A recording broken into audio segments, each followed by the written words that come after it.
Bienvenue dans le podcast d'Elpis. Je m'appelle Johanna et ce podcast a été créé pour encourager ta croissance spirituelle et personnelle. Elpis, connecté pour impacter.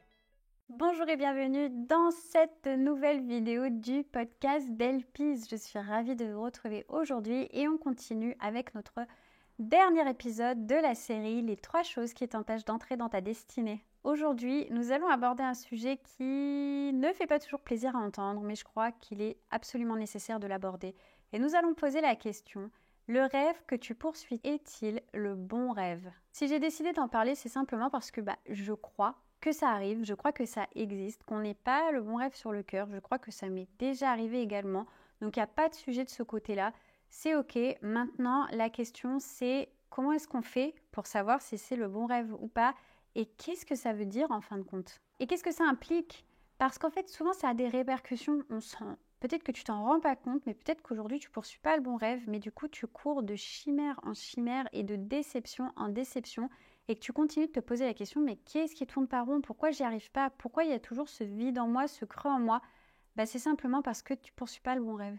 Tu n'es pas dans le bon couloir et peut-être que tu t'entêtes à courir après quelque chose qui n'est pas ce que Dieu te demande de faire. Je fais juste une petite parenthèse tout de suite. Je ne suis pas en train de dire que c'est uniquement pour ceux qui rêvent de devenir chanteur, acteur ou pasteur d'une méga church que cette vidéo s'adresse. En fait, cette vidéo, elle s'adresse même à celles qui, par exemple, rêvent d'avoir 10 enfants, mais en fait, clairement, tu n'as pas le moteur pour ça. On revient à la vidéo d'avant. Tu n'as pas le moteur pour ça, c'est pas le bon rêve. Voilà, simplement. Ou peut-être que ton rêve, en fait, il est largement en dessous, entre guillemets, de ce que Dieu rêve pour toi. Il rêve beaucoup plus grand. Ou alors, c'est complètement à côté de ce que Dieu rêve pour toi. Toi, tu rêves rose, mais alors lui, il rêve bleu. Bref, ce que je veux dire, c'est que c'est pas seulement tu rêves trop grand et tu dois pas voir aussi grand, ok ? Et puis l'idée, c'est aussi de se rappeler, et je le dis un peu plus bas, mais j'ai vraiment envie de le dire tout de suite, dès cette introduction, tout ce que Dieu fait est extraordinaire. Tout. C'est à nous de réapprendre à voir l'extraordinaire là où Dieu le voit et pas seulement là où la société aujourd'hui de 2024 la voit. Parce qu'il ne faut pas oublier aussi que ce qui est extraordinaire aujourd'hui, ça n'a pas toujours été extraordinaire pour les hommes. Il y a quelques années, il y a 15 ans de ça, les gens qui faisaient des vidéos sur YouTube, ça faisait pas tant rêver que ça. Les gens qui passaient leur vie à se prendre en photo sur Instagram, on trouvait ça un petit peu ridicule, puis on se dira ça leur passera. Aujourd'hui, c'est devenu des business et aujourd'hui, c'est devenu des plans carrière pour certaines personnes. Et pour d'autres, même, c'est devenu des objectifs de vie. Donc, voyons l'extraordinaire là où Dieu voit l'extraordinaire et pas là où l'homme, aujourd'hui, en 2024 et la société actuelle, a décidé de placer l'extraordinaire. Alors, comment est-ce qu'on peut arriver à ne pas poursuivre le bon rêve ? Bien, je crois qu'il y a différents facteurs qui peuvent expliquer ça. Et puis, ça peut par exemple passer par des facteurs psychologiques. Le besoin de reconnaissance qui te conduit à courir ou à construire quelque chose qui en réalité n'est pas du tout fait pour toi et ne te comble pas. Ou alors une mauvaise connaissance de soi. Et ça, je pense que c'est ultra courant. Il peut y avoir des facteurs émotionnels comme le syndrome de l'objet brillant. Là, ça me fait envie, maintenant je veux ça. Et du coup, d'un coup, tu te lances dans une course effrénée pour un truc qui, sur le long terme, ne te nourrit absolument pas. Ou encore le défaitisme chronique qui fait que de toute façon, tu n'y arriveras jamais, donc tu ne te lances pas. Il peut y avoir des facteurs environnementaux. De qui es-tu entouré ? Dans quel contexte as-tu été éduqué ? Parce que ça définit beaucoup de choses. Nous sommes la moyenne des 5 personnes que nous fréquentons le plus. Si tu fréquentes 5 entrepreneurs majoritairement autour de toi et que toi-même tu te lances dans l'entrepreneuriat, tu ne vas pas laisser tomber. Parce que vous êtes parce que les 5 personnes qu'il y a autour de toi sont dans la même dynamique que toi et vont t'influencer là-dedans. Et ce qui explique aussi pourquoi, selon les saisons de vie que nous avons et les projets que nous avons, normalement, nos meilleurs amis ne changent pas, nos parents, ça reste nos parents, enfin bref, mais les gens que nous fréquentons le plus, ou les gens avec lesquels nous avons le plus d'interactions, le plus de connexions, sont des personnes qui sont dans les mêmes saisons que nous et qui vivent les mêmes choses que nous ou qui ont les mêmes objectifs que nous, ou alors qui sont dans le même couloir que nous, entre guillemets, mais plus avancés par exemple. Et puis ensuite, il y a des facteurs spirituels. Tu peux avoir un esprit de pauvreté ou tu peux avoir un esprit de peur Ou alors tu peux avoir, et je parle pas d'un esprit genre de la possession, d'accord? Je parle vraiment de comment ton cerveau est câblé à cause de mauvaise compréhension spirituelle. Ou alors, il peut y avoir aussi de l'orgueil. Ouais, pas cool. On va parler là tout de suite des influences externes négatives. Donc là, ça va vraiment être souvent relatif à ton entourage, relatif à l'éducation que tu as eue. Si par exemple, tu as été beaucoup critiqué, si on a placé sur toi des attentes qui ne sont pas réalistes, ou alors, des fois, c'est même des attentes tacites, tu vois, au niveau de la société, de ce qu'on attend d'une femme, de ce qu'on attend d'une femme de tel âge, d'une jeune fille de tel âge, enfin bref. Ou alors, tu peux avoir eu des personnes autour de toi, des rôles, des modèles qui t'ont pas inspiré. Pas du tout. Ou au contraire, qui ont pu même carrément te décourager, te dire mais c'est n'importe quoi, c'est pas pour toi, c'est pas ces rêves-là, tu rêves trop grand, tu rêves à côté de la plaque, enfin bref. C'est possible aussi, hein. Et ça me ramène à la première vidéo, celle sur les blessures. C'est hyper important de savoir où est-ce que tu en es avec ton vécu, avec ce que tu as entendu, le contexte dans lequel tu as grandi, les adultes que tu as eu autour de toi. C'est ultra important d'être au clair avec tout ça, simplement parce que ça a des répercussions, et des répercussions même sur la façon dont tu vois la vie et la façon dont tu rêves. Par exemple, tu peux être tellement aux prises avec un conflit de loyauté familiale que tu ne t'autorises pas la réussite. Tu ne t'autorises pas à avoir de l'argent, par exemple la réussite financière, ou alors tu t'entretiens dans une mentalité de pauvreté pour ne pas avoir l'impression de trahir ton entourage. Ça, c'est quelque chose que l'on voit, moi, c'est quelque chose que je connais, ça, que j'ai déjà vu. C'est ces personnes qui ont tout pour réussir et qui d'ailleurs ont un peu d'argent mais qui vont mal gérer leur argent, qui vont beaucoup dépenser ou alors qui vont tout le temps dire on n'a pas de sous, on n'a pas de sous parce qu'elles ont une tellement mauvaise image de l'argent à cause de leur famille qui a tout le temps des galères, enfin bref, ou d'une famille qui vient d'un milieu qui est plus pauvre, que du coup on reste dans cette mentalité de pauvreté. Bah, c'est un peu dommage parce que franchement ça empêche vraiment d'évoluer. Forcément au bout d'un moment, bien sûr, il y a la grâce de Dieu et tout, parce qu'on en revient... Enfin, souvent, c'est des arguments qu'on va te sortir. La grâce de Dieu, elle existe, mais on peut aussi la freiner, vous savez. On peut refuser de la recevoir, la grâce. Hein. Donc, du coup, ce qui va découler de tous ces schémas, de tous aussi ces mauvaises influences, toutes ces mauvaises paroles qui ont pu être prononcées sur toi, ou de cet entourage qui peut-être ne t'a pas élevé, ne t'a pas encouragé, bah, tu peux avoir des rêves et des aspirations qui sont en adéquation avec ce que tu penses que les autres attendent de toi, mais qui ne sont pas le rêve de Dieu pour ta vie et qui ne sont pas nécessairement en adéquation avec ce que toi, tu veux réellement au plus profond de toi. Ensuite, le deuxième facteur, ça va être un manque de connaissance de soi. Certaines personnes, beaucoup de personnes, ne prennent pas et n'ont pas pris le temps d'apprendre à se connaître.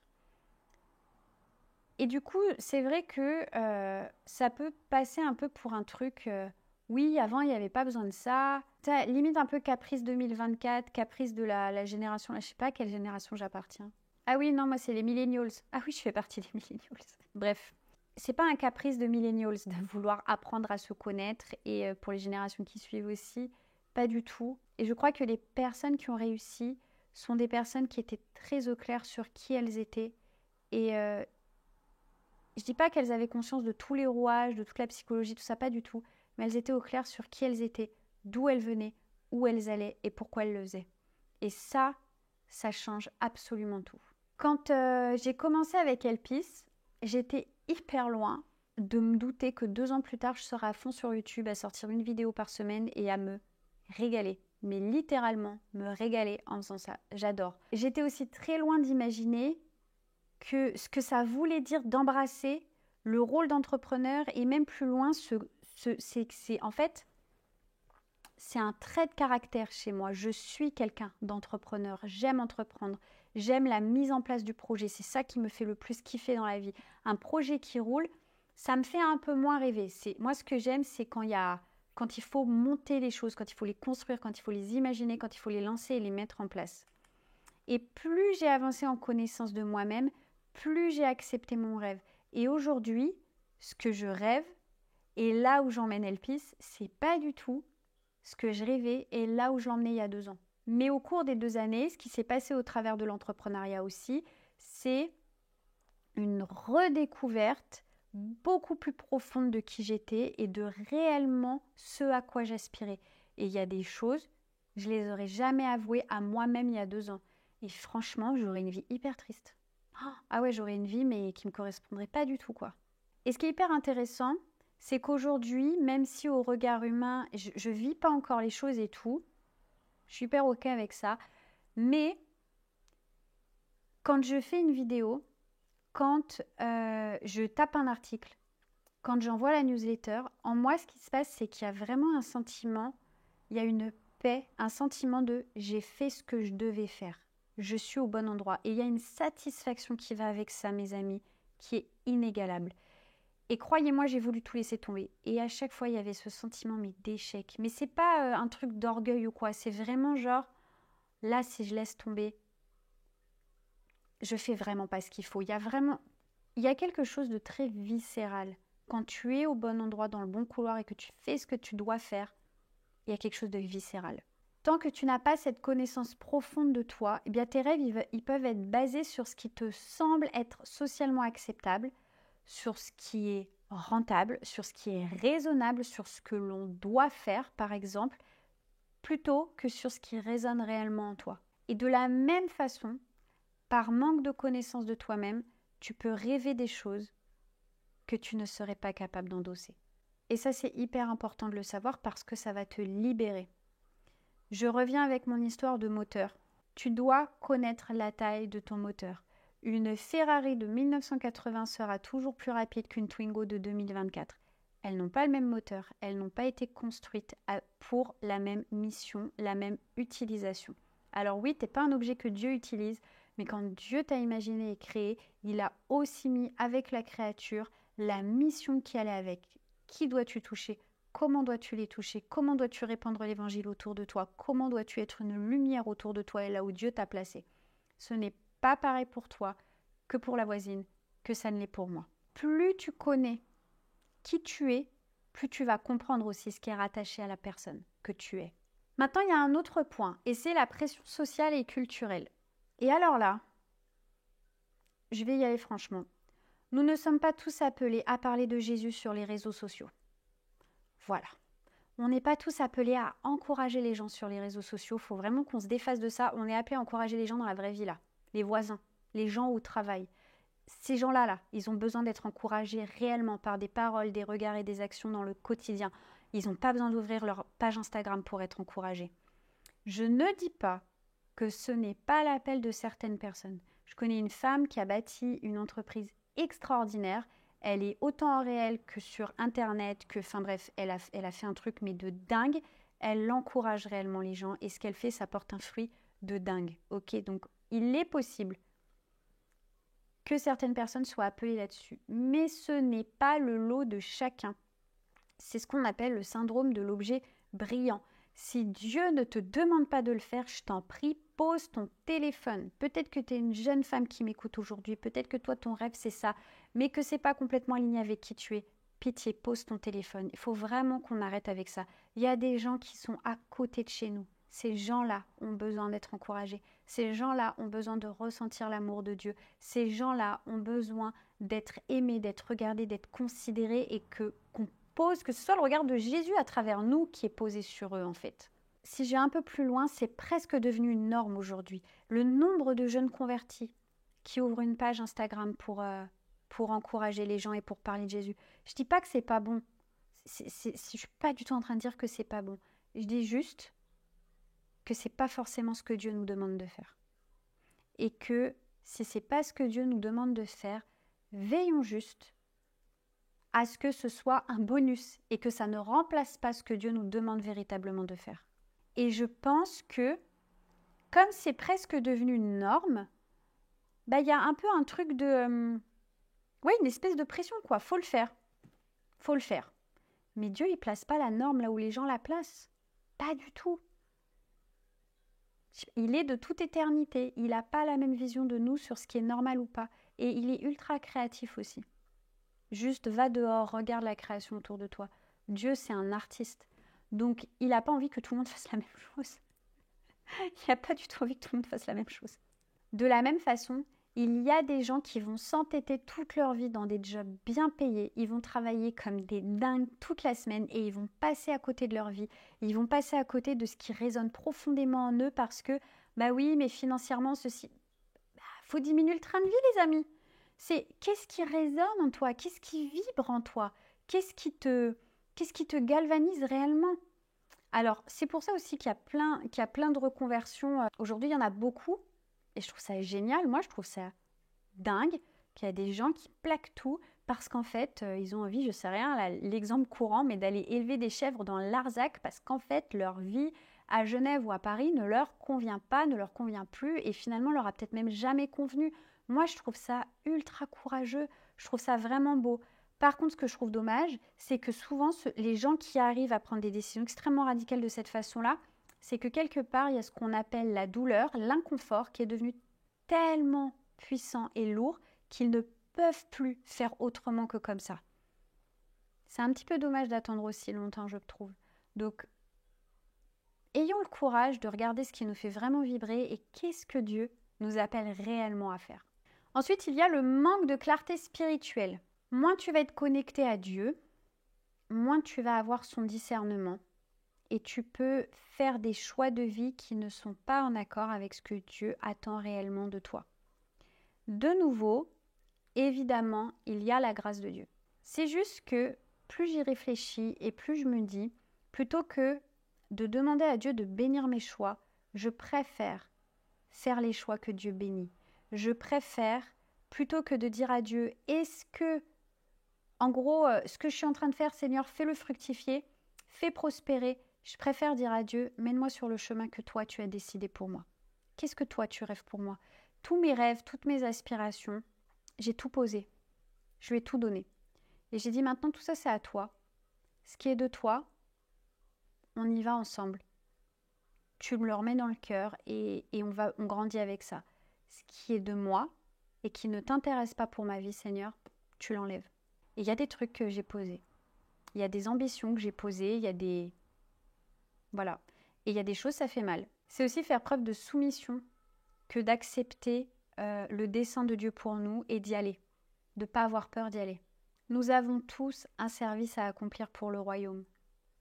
Quelque chose que j'ai appris en cours, c'est que le mot ministère, dans la Bible on parle des ministères, donc pasteur, apôtre, prophète, évangéliste et enseignant. En réalité, dans le grec, l'origine du mot, en fait, c'est le mot service. Exactement comme on parle des diacres qui vont faire le service à table. Le service à table, c'est pas servir à table, c'était plutôt gérer toutes les finances et l'organisation. Ou alors, quand on parle des ministères d'encouragement, enfin bref, à chaque fois, c'est le même mot qui est utilisé, c'est le mot service. Nous avons tous un service à rendre pour le royaume. Nous avons tous des personnes que Dieu a marquées avec notre nom dessus et il attend que ce soit nous qui allions les voir et qui allions être les pieds et les mains de Jésus dans la vie de ces personnes. Comme je l'ai dit en introduction, passons du temps avec Dieu pour voir l'extraordinaire là où lui voit l'extraordinaire. Il est très important de réaliser que nos rêves sont en adéquation avec qui nous sommes profondément. Ton identité personnelle, ton identité en Christ sont de précieux indicateurs sur ta mission de vie, sur ce que Dieu attend de toi. Voilà pour cette troisième et dernière vidéo sur les 3 choses qui empêchent, qui freinent ton entrée dans ta destinée. J'espère que cela t'aura béni. N'hésite pas à partager, dis-moi en commentaire ce que tu en auras pensé et n'hésite pas à t'abonner à cette chaîne YouTube. Je te dis à la semaine prochaine. Ciao, ciao. Merci d'avoir écouté ce podcast jusqu'au bout. Je suis sûre qu'il t'aura parlé.